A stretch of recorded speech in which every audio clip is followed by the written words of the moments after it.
Fala, Fogão! Fim da primeira partida pela quarta fase da Copa do Brasil, com vitória do Botafogo por 1-0 em cima da equipe do Vasco. O jogo em si foi muito equilibrado, ambas as equipes controlaram a partida em determinado momento, ambas as equipes tiveram o mesmo número de oportunidades de gol, 3 para cada lado. Enfim, foi um jogo decidido no detalhe que ganhou quem foi mais eficiente. E dessa vez, ainda bem, o Botafogo foi a equipe mais eficiente, conseguiu fazer aquele gol numa bela jogada trabalhada com o Nazário e com o Honda. O Honda começa dominando essa bola, trabalha com o Nazário, devolve para o Honda, o Nazário passa e enquanto isso a defesa do Vasco não foi se reorganizando, foi correndo para trás, dando espaço e com isso a gente conseguiu construir aquela jogada. Uma bela jogada construída com movimentação, troca de passe e aquela cabeçada do Matheus Babi, né? Sem chance de defesa para o Fernando Miguel, pelo menos na minha visão. Já vi alguns vascaínos dizendo que o Fernando Miguel falhou, que ele não colocou a mão firme na bola, enfim. São visões diferentes, mas o fato é, o Botafogo conseguiu o gol naquela jogada. O primeiro tempo se desenhou com os primeiros 15 minutos o Botafogo controlando a partida. Conseguiu fazer uma marcação mais intensa, pisar no campo do Vasco, estava conseguindo fazer boas triangulações ali pela direita, com o Kevin e o Nazário, que caíam ali juntos, né, por aquele lado. O Matheus Babi também se aproximando, mas o Nazário hoje não estava no bom dia. Embora ele tenha participado da jogada do gol com o Honda, no decorrer do jogo, enquanto esteve em campo, o Nazário não fez um bom jogo.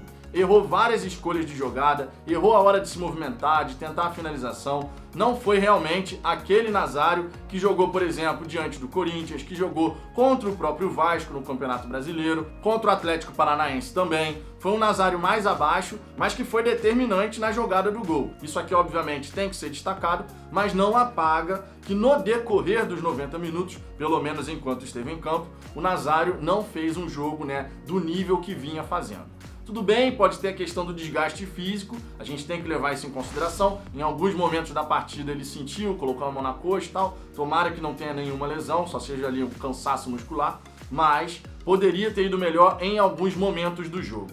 Já o Vasco, quando deu 15 minutos da primeira etapa, tomou controle da partida. O Vasco até os 15 estava meio desligado, dando muito espaço para o Botafogo, sendo presa fácil da nossa marcação, que estava mais em cima, mais intensa. Mas depois dos 15, o Vasco realmente começou a controlar a partida e o Benítez começou a fazer, né, aquele futebol que todo mundo sabe que ele é capaz. E ele consegue achar o Cano numa excelente enfiada de bola, onde me surpreende o seguinte: o Cano é o artilheiro da equipe do Vasco, certo? Quando você vê o lance nos melhores momentos, você observa que o Germancano, ele vem correndo de trás sem ninguém olhar para ele. Tá todo mundo olhando para a bola sem prestar atenção no cara que pode fazer o gol. Ou seja, nossos jogadores de defesa, e aqui eu não falo só da zaga em si, eu falo também dos meio-campistas, né, de todo mundo que está envolvido na jogada, todo mundo estava marcando a bola. Quem faz o gol não é a bola, é o jogador. O Cano entra livre e ainda bem ele chuta em cima do Gatito. O Gatito estava bem posicionado, obviamente ele só fez a defesa porque estava bem posicionado, mas o Germancano ali ele realmente perdeu o gol. Eu diria que foi mais um gol perdido pelo Germancano do que uma defesa do Gatito. Porque se o Germancano ali domina com calma, porque tinha espaço, ele entrou sem ninguém olhar para ele. Isso aí foi uma falha muito grave da nossa defesa. E mais uma vez, não estou falando apenas da defesa em termos de zagueiros. Estou falando ali de todo mundo que está fazendo ali o sistema defensivo. Você tem que prestar atenção no artilheiro do time adversário. O Cano não poderia, em hipótese alguma, ter entrado sozinho da maneira como ele entrou na defesa. Aquilo ali realmente foi uma grande falha e a gente precisa corrigir isso para a segunda partida. Porque o Germancano não é de perder esse tipo de gol. Ainda bem que nesse jogo ele não foi feliz na finalização. Mas todo mundo sabe, seja torcedor de Botafogo, seja torcedor de Vasco, que o Germancano nessa situação costuma guardar. Né? Dessa vez não guardou, graças a Deus, graças a São Nilton Santos, mas poderia, né, ter acontecido. Então a gente precisa realmente colocar aquela pressão em cima do Benítez, que não pode ter o espaço que ele tem. O mínimo espaço que o Benítez tem, ele consegue enxergar onde ele vai colocar a bola. E eu não sei se você reparou, mas durante a partida, o Benítez e o Cano toda hora buscavam, né, procurar um ou outro ali para fazer a jogada. O Benítez construindo essa jogada por dentro, pelos lados, sempre muito perigoso. Sempre que o Benítez tinha a bola no pé, ele levava algum perigo para a defesa do Botafogo, tentava dar um passe cortando a defesa, encontrar o Cano pelo alto, por baixo, enfim. Ele é um jogador realmente perigoso. Inclusive, eu gravei um vídeo aqui no canal antes da partida dizendo que para o Botafogo ter possibilidade de classificar, a gente tem que anular o Cano e o Benítez. Se a gente anula essa dupla de argentinos, a equipe do Vasco fica mais fragilizada na construção. Não foi o que aconteceu a partir dos 15 minutos da primeira etapa. O Benítez tendo espaço para trabalhar, muitas das vezes Honda e Caio Alexandre espetando a marcação lá em cima, na saída de bola do Vasco, não faz o menor sentido isso. Nesse esquema onde a gente na fase defensiva fica num 5-2-3, como é que você vai pegar um desses dois aqui meio-campistas e vai fazer ele espetar lá no zagueiro? Não faz sentido nenhum. Esse posicionamento realmente de Caio Alexandre ou Honda, eventualmente espetando a saída do Vasco lá no zagueiro, você desprotege o quê? O seu campo defensivo. E qual é a função de Caio Alexandre e Honda na fase defensiva? Proteger a zaga. Não é espetar lá na frente. Para espetar lá na frente, você vai ter o Calu, vai ter o Matheus Babi, vai ter o Nazário. Esse trio aqui tem a obrigação de espetar a saída de bola do adversário. Não é Caio Alexandre nem Honda. Como os nossos jogadores de meio de campo faziam de vez em quando essa marcação mais alta, isso dava espaço no nosso meio, em frente à área do Botafogo, que era justamente onde o Benítez estava circulando. Por isso que a nossa marcação ficava desencaixada. O Benítez recebia essa bola, tinha espaço para virar, trabalhar, muitas vezes foi parado com falta, porque o Botafogo não estava conseguindo anular o Benítez, verdade seja dita, na primeira etapa principalmente. Na segunda ficou mais controlado, mas na primeira etapa estava muito ruim a marcação nele. Ele toda hora conseguia pegar essa bola e partia. Quando ele partia, o jogador do Botafogo estava atrasado, fazia falta. Tanto é que em dado momento o árbitro sinalizou para a equipe do Botafogo: estão fazendo rodízio de falta, na próxima eu vou dar o cartão, que foi o que aconteceu. Ele deu o cartão para o Matheus Babi. Então o Botafogo estava mal posicionado para conseguir anular o principal jogador de meio de campo do Vasco. O Benítez faz a diferença, ele deu aquela enfiada de bola para o Germancano que entrou sozinho, fez outras boas jogadas tentando encontrar o Thales Magno, tentando encontrar o próprio Germancano. Então é um jogador que o Botafogo, para a segunda partida, tem que prestar muita atenção. Se der espaço para o Benítez construir a jogada com liberdade, a chance dele encontrar um companheiro bem posicionado é muito grande. E o Germancano é esse jogador em pelo menos 80% das tentativas do Benítez. Hoje o Germancano perdeu o gol, o Gatito estava ali bem posicionado, ele realmente deu mole, pelo menos é a minha visão. Um centroavante com a qualidade do Cano, se quisesse dominar aquela bola, ele podia dominar e escolher onde é que ele ia bater. Só que ele resolveu chegar batendo ainda bem e o Gatito, bem posicionado, fez a defesa. Mas foi um grande susto para a defesa do Botafogo. No mais, o primeiro tempo, sinceramente falando, não teve nada demais. Nem por parte do Vasco, nem por parte do Botafogo, embora o Vasco tenha ficado melhor dos 15 minutos em diante. O Botafogo só voltou a entrar na defesa do Vasco com perigo naquela bola que, infelizmente, o Calu errou o domínio, que foi a primeira jogada nessa partida que o Calu errou o domínio numa situação de finalização. Se o Calu acerta aquele domínio no primeiro tempo, ele ia ficar de frente pro Fernando Miguel. A chance dele fazer o gol ali era enorme, mas ele tá sem ritmo e tá sem tempo de bola ainda, nitidamente. Outra impressão que eu tenho sobre o Calu é que ele corre ainda meio travado. Claro, isso tudo pode ter reflexo aí dos meses que ele ficou sem jogar. É um cara de 35 anos, né? Ficou meses aí sem atuar, só treinando. Tudo isso faz diferença, a gente sabe disso. Com o ritmo de jogo, com o tempo de bola, o Calu não erraria os 2 domínios que errou nessa partida. Esse do primeiro tempo foi uma jogada muito importante, que a gente consegue sair no contra-ataque, rouba essa bola num escorregão do Felipe Bastos. A torcida do Vasco detesta o Felipe Bastos. Fez 4 gols, o Ramon gosta dele, mas a torcida do Vasco não consegue entender como o Ramon gosta do Felipe Bastos. E esse escorregão com certeza deixou os vascaínos de cabelo em pé, porque o Botafogo sai pra jogada, consegue fazer esse cruzamento achando o Calu lá do outro lado, sem ninguém marcar o marfinense, mas infelizmente ele erra o domínio, a bola escapa um pouquinho, ele até consegue ficar com ela, faz o giro em cima do Benítez e procura o Matheus Babi no meio, mas que estava bem marcado, infelizmente ali não saiu o gol. Mas de modo geral, o primeiro tempo não aconteceu absolutamente nada. Foi a chance do Vasco, foi essa boa chegada do Botafogo, o gol anulado do Botafogo, que na minha opinião aquilo ali, geralmente, realmente os árbitros marcam falta. Alguns botafoguenses podem falar que a bola estava em disputa, eu até acho que a bola estava em disputa, mas via de regra, encontrão no goleiro é marcada a falta, então a gente não tem muito o que ficar contestando. A gente conseguiu fazer o gol que foi anulado numa bola aérea, que é uma fragilidade da defesa do Vasco. Não é à toa que o Ramon estava desesperado com a jogada aérea. Não pode deixar o Botafogo tentar fazer jogada aérea. E como o Botafogo não arrisca esse tipo de jogada, tendo o Matheus Babi, um centroavante que tem mais de 1,90, a gente só procurou o Matheus Babi uma única vez, que foi na jogada do gol. Poderíamos ter explorado essa alternativa em outras oportunidades, mas o Botafogo não busca o centroavante pelo alto, geralmente é por baixo. Matheus Babi tem uma boa impulsão, tem ótima estatura e a defesa do Vasco é toda mais baixa do que o Matheus Babi. O cara subiu sem ser incomodado, mais de 1,90 de altura, uma boa impulsão, o zagueiro que é mais baixo não tem chance de marcar. Ele foi lá, fez o gol na segunda etapa. Mas a gente tem que explorar mais vezes esse tipo de jogada com o Matheus Babi. Não tem cabimento a gente ter um centroavante com mais de 1,90, que tem um bom jogo aéreo, e a gente só tentar encontrar o cara uma única vez durante os 90 minutos para fazer esse tipo de jogada. Tem que explorar uma fragilidade da defesa do adversário. Jogada aérea na defesa do Vasco dá trabalho para os caras. Não é à toa que na Copa do Brasil, os 4 gols que o Vasco sofreu foram de jogada aérea.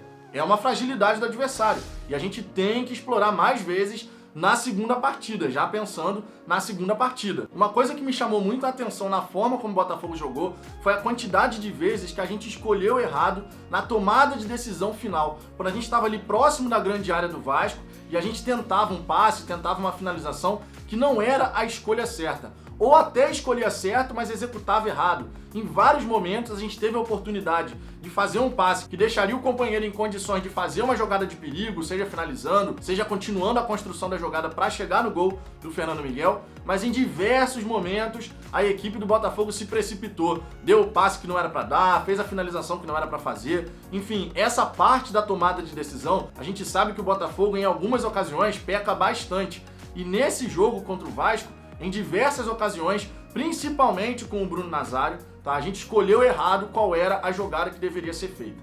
No segundo tempo, o jogo foi novamente equilibrado. À medida que o tempo foi passando na segunda etapa, os espaços foram aparecendo e o Botafogo conseguiu chegar com perigo numa ótima jogada trabalhada, onde o Nazário teve a oportunidade de chutar cruzado. Aquela bola ali do Nazário, sinceramente, é chutar cruzado rasteiro, não é para chutar pelo alto. Ele escolheu chutar pelo alto, ou pelo menos foi assim que ele pegou na bola, e o Fernando Miguel fez ótima intervenção. Pelo lado do Vasco, teve aquela chance com o Marcos Júnior, que deu um chute lá do meio da rua. Sinceramente, não foi um chute tão forte assim, mas pegou um efeito que enganou o Gatito. O Gatito ia dar um mole ele tremendo naquela bola, a bola bate na trave, o Gatito nitidamente dá um passe para a direita, porque ele vai acompanhar a curva inicial da bola.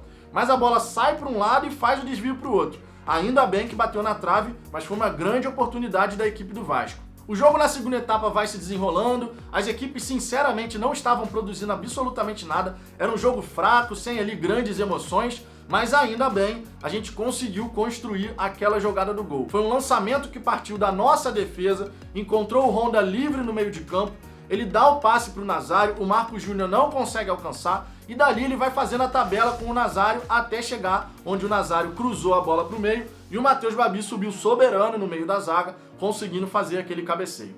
Honestamente, eu não acho que o Fernando Miguel falhou naquela bola. O cabeceio do Babi foi forte, a distância é curta e me admira, na verdade, o Fernando Miguel ter tido o tempo de reação necessário para poder ainda encostar nessa bola. Se você pega o ponto onde o Matheus Babi cabeceou aquela bola já dentro ali da grande área, praticamente na linha da pequena área, o tempo de reação tem que ser muito rápido para o goleiro poder chegar nela. Ele ainda vai na bola, consegue encostar, mas a bola entrou e aí o Botafogo fez 1-0 naquele momento do jogo. No decorrer do segundo tempo, depois da jogada do gol, o Botafogo ainda teve boas oportunidades. Aquela jogada do contra-ataque no fim, 3 contra 1, sinceramente, não é jogada para você perder. Só que mais uma vez o Kalu errou o domínio. O Matheus Babi faz uma puxada de contra-ataque espetacular, ele dá o passe pro lado, fez certinho, ele foi conduzindo, em determinado momento eu até pensei que ele fosse decidir aquela jogada sozinho, porque o jogador do Vasco que estava tendo que marcar o Honda e se preocupar com o Kalu lá do outro lado, ele não sabia se ia no Matheus Babi para dar o combate, e se ele fizesse isso, ele ia dar todo o campo pro Honda ou pro Kalu receber essa bola,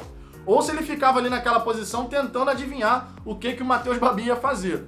O Matheus Babi faz a escolha certa, dá o passe no Kalu, né? A bola passa pelo Honda, o Kalu se domina certo, ele ia ficar numa posição ótima, sensacional para marcar aquele gol. Só que o Marfinense, já com a perna pesada, nitidamente cansado, ele deixa aquela bola escapar. E aí, quando ele deixa a bola escapar, até consegue fazer a finalização, mas o Fernando Miguel faz a intervenção. O Grafite na transmissão até falou que o Babi poderia ter acompanhado aquela jogada para poder pegar o rebote, mas sinceramente, eu acho que ali ele não ia ter condições de pegar aquele rebote, mesmo acompanhando a jogada, porque quando o Fernando Miguel espalma, o chute do Kalu foi mais para a esquerda do Fernando Miguel. E o Matheus Babi tá aqui pelo lado direito, então para ele poder chegar ali naquela bola em condições de pegar o rebote, sinceramente era muito complicado. Então não vou colocar aqui um peso em cima do Matheus Babi em relação a esse rebote aí que não foi aproveitado. Não se pode perder esse tipo de gol em jogo eliminatório, naturalmente. É uma oportunidade que a gente tem muito a lamentar. Os torcedores do Vasco têm que reconhecer que se o Botafogo aproveita essa oportunidade e faz o 2-0, a situação para a partida de volta seria muito mais complicada. É o Botafogo que leva vantagem em cima do Vasco quando o jogo é decisivo. A gente consegue essa primeira vitória por 1-0, mas o jogo está totalmente aberto, a eliminatória está totalmente aberta, né? Naturalmente, se a gente tivesse feito aquele gol, o 2-0 com o Kalu, a situação seria ainda mais dramática para eles. 1-0, a eliminatória está ali em aberto, mas o Vasco vai ter que se lançar, vai ter que buscar o gol, não tem jeito, não tem outra alternativa. E como eles fazem essa recomposição lenta e dão esses espaços para o adversário trabalhar, quando consegue recuperar essa bola, roubar essa bola do Vasco, quando eles estão tentando atacar, o Botafogo vai ter grandes oportunidades para poder matar esse confronto. Não quero que o Botafogo jogue apenas de forma reativa, mas sim, dentro da partida, isso pode ser uma alternativa para o Botafogo conseguir garantir a sua classificação. Eles vão dar esse espaço mais uma vez. Se em jogo normal já acontece de ter o espaço, imagina com eles precisando se lançar ao ataque para conseguir o gol. O que é muito fundamental na segunda partida é o Botafogo não sofrer o gol assim que começar o jogo. Passar aquela pressão inicial que vai acontecer, o Vasco vai tentar pressionar para conseguir o gol do empate na eliminatória logo no começo. Se o Botafogo passar bem por esse momento inicial do jogo, com o passar do tempo, o nervosismo vai tomando conta, o Vasco vai ter que se lançar e contra-ataque pode ser uma arma nossa. Uma coisa que me chamou a atenção, só para fechar aqui, foi que o Botafogo buscou segurar o placar muito cedo. E eu digo muito cedo porque, aos 40 minutos, o Botafogo já queria segurar essa bola na bandeirinha de escanteio. Só que tinha ainda muita partida pela frente. Sinceramente, eu sei que o Botafogo tem a questão de tomar gol no final, sei que isso é um peso ali psicológico para o time, mas não dá pra gente aos 40 minutos achar que dá pra segurar o jogo até o fim na bandeirinha de escanteio. A gente teve a oportunidade de poder fazer essa jogada cruzando ela na área, a gente estava com o time todo dentro da área, o Vitor Luiz e o Matheus Babi ficaram um tocando pro outro curto aqui e perderam a bola. No fim, inclusive, quando o Botafogo estava tentando segurar esse placar, o time do Vasco consegue roubar a bola e puxa um contra-ataque. Ou seja, a gente não fez bem mesmo essa situação. Então a gente precisa ter cuidado com o momento em que vamos escolher para poder segurar o resultado lá na frente. Uma coisa é, deu 45, 46, segura o jogo, acaba a partida, beleza. Agora aos 40, o juiz claramente ia dar muito acréscimo porque teve paralisação, teve substituição. Foram 6 de acréscimo, ou seja, o Botafogo começou a tentar segurar o resultado aos 40, sendo que teria mais 11 minutos de jogo pela frente. É muito tempo de jogo para você abdicar de tentar o segundo gol. A gente poderia ter feito o gol no contra-ataque, logicamente, mas vale destacar que no fim, quando o Botafogo estava tentando segurar essa bola e o Vasco puxou esse contra-ataque, eles ainda tiveram uma chance de fazer a finalização. Ainda bem a bola foi desviada, sobrou fraquinha para o Gatito. Mas fica aqui, né, a observação. O Botafogo não pode ficar tentando segurar um placar aos 40 da segunda etapa. 40 ainda tem muita coisa para rolar. A gente tem que saber o momento certo de segurar esse placar. Não é aos 40. Aos 40, ainda mais jogando em casa, tentar fazer o segundo gol e matar a partida. O Botafogo não pode ficar simplesmente de peito aberto, mas tem que saber o momento de ser mais estratégico, né, de segurar o jogo. E é aquele momento que você ainda tem que buscar o segundo gol.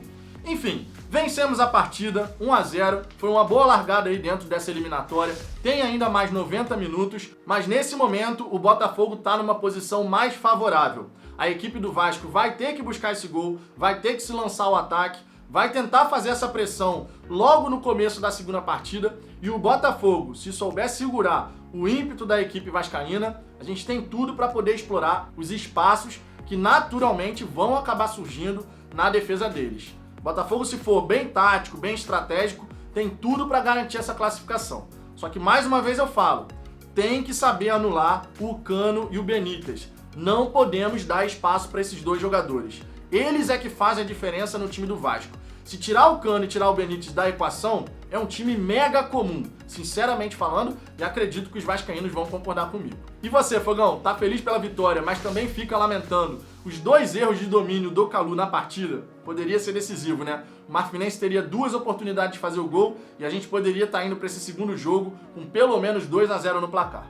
Deixe seu comentário aqui embaixo, a sua participação é sempre muito importante. Se você gostou desse vídeo, deixa seu like e compartilha nos seus grupos do WhatsApp. Não é inscrito ainda? Então se inscreve, o botão de se inscrever tá logo aí abaixo. Ativa o sininho para receber todas as notificações, porque dessa maneira você não perde nenhuma novidade. Eu aguardo vocês no próximo vídeo.